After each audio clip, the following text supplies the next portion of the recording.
in this country for sports and well beyond sports, and we hope we've been able to provide a few laughs along the way. Let's take a look back. Happy New Year, happy new decade. Get up, man. Get up. There is no better show right now. You said it. Fair enough. Yes. I said it. Big trust, woo-woo. Is Mike Greenberg wearing pants? All I can say is this.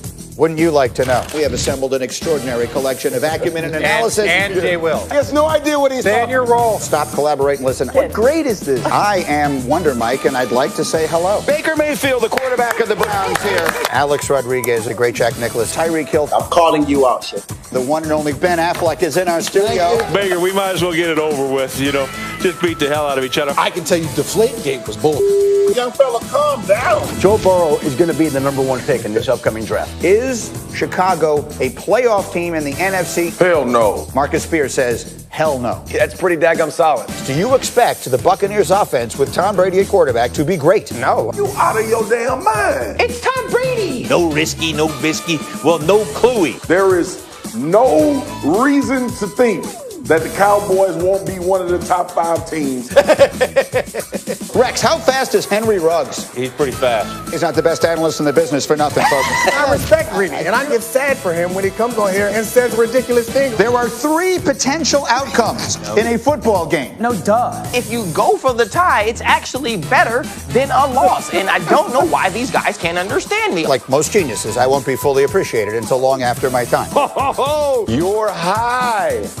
I am Cash Money. Go to the basketball moves. Bro, you was tripping. You know what I'm talking about. Look at the smoothie. What the hell is Mike doing? A very large man is going to smash tiny helmets.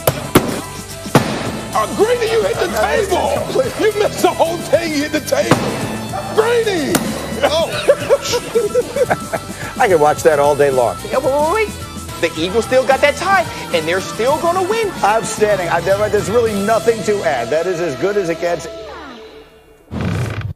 I so wanted the Eagles to win the division because of the tie, but we hope that you have enjoyed getting up with us this morning. We cannot express how much we appreciate all the days that you have chosen to do so. And again, we're with you for the next 13 minutes commercial free, and that is when a special Christmas Day edition of First Take will follow us. Stephen A. and Max and Molly will get you ready for all the basketball today. They'll be joined by Doc Rivers and Mark Cuban. It is First Take. They are about 13 minutes away here on ESPN. We're with you commercial free until then. And we will come back to the Chiefs because as of right now, the road through the AFC playoffs go through Arrowhead Stadium. The defending champs actually have a chance to wrap up home field advantage this weekend with a win against the Falcons. And there is every reason to think that the defending champs are headed back. They'll be the 1 seed. They'll have a bye that no one else will have and everything else. But Mike T, you sort of got us all interested when you said there are 2 players in the AFC that you could see knocking Kansas City out of the playoffs. Who are they?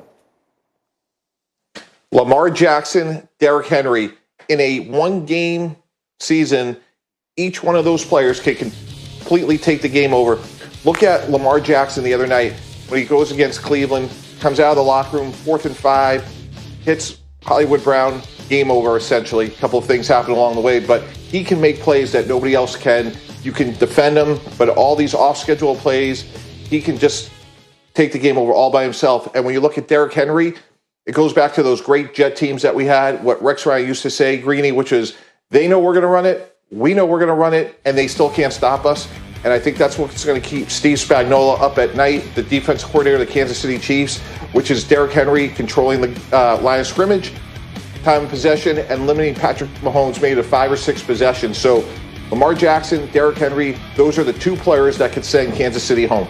Right now, the Titans still battling to try and win that AFC South. The Ravens, as we speak, are actually on the outside of the playoff picture looking in. They will need some help to get there. Bart, which one of those are you buying more than the other? If you're Kansas City, you're more worried about Lamar or you're more worried about King Henry?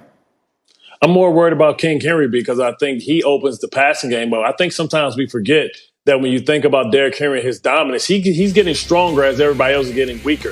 This is a battle of attrition. And when the weather gets cold and those shoulder pads stiffen up, guys are making business decisions. He's a guy that really wears you down in the 3rd and 4th quarter. Lamar Jackson doesn't get stronger as the game goes on. And listen, I think we have to put an asterisk about Lamar Jackson and his return and how great he's been.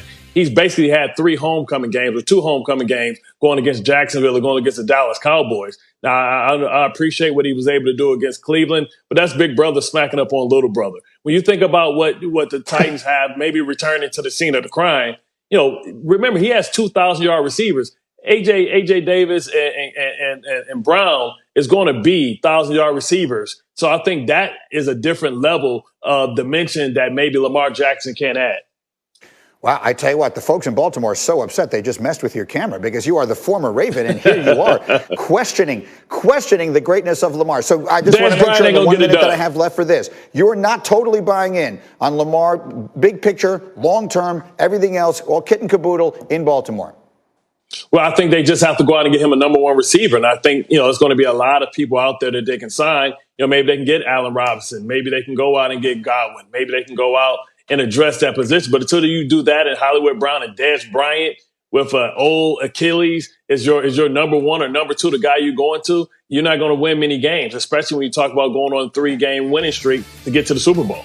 All right, there do seem to be some question marks there. Again, the Ravens, they have to win out, and they still need a little help to beat out Miami for the final playoff spot in the AFC, while the Titans are battling it down the stretch these last 2 weeks against Indy to try and win the AFC South. Next order of business, and seems very appropriate on this Christmas Day, a feature that we are calling O Tannenbaum, as you are going to give us, our former general manager here, Mike Tannenbaum, your biggest quarterback carousel move that we will see during this offseason. O Tannenbaum, the floor is yours.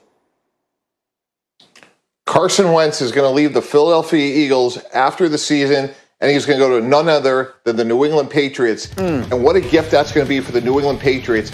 Greeny, he's going to be 28 years old next season. And when you think about what he's done, he's been a starter since 2016.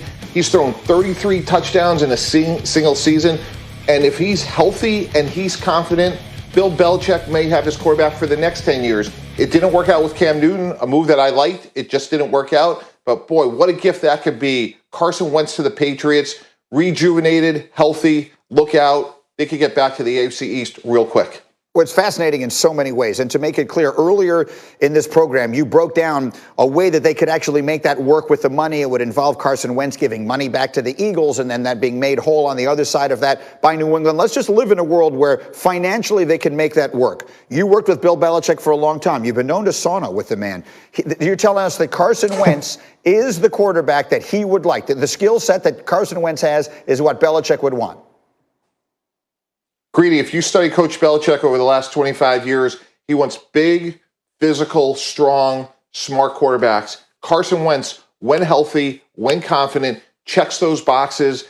The offense could look really similar to what they did with Tom Brady because he's a full-field quarterback. He has really good arm strength. Again, it's about getting his confidence back, and that's what he lost in Philadelphia, and nobody could build that up better than Coach Belichick. They got to solidify the offensive line. But, boy, I think that would be a great match for both Carson Wentz and the Patriots. That would be a fascinating way for this thing to play out. Bart Scott, you're shaking your head. You're not buying it? If I'm Carson Wentz, why would I want to go there with a project where I have to rebuild an offensive line and have a lot of question marks at receiver when I can go have a reunion with the guy who I played the best with, and Frank Wright? You think about how many times this guy's been hit. 50 sacks this year.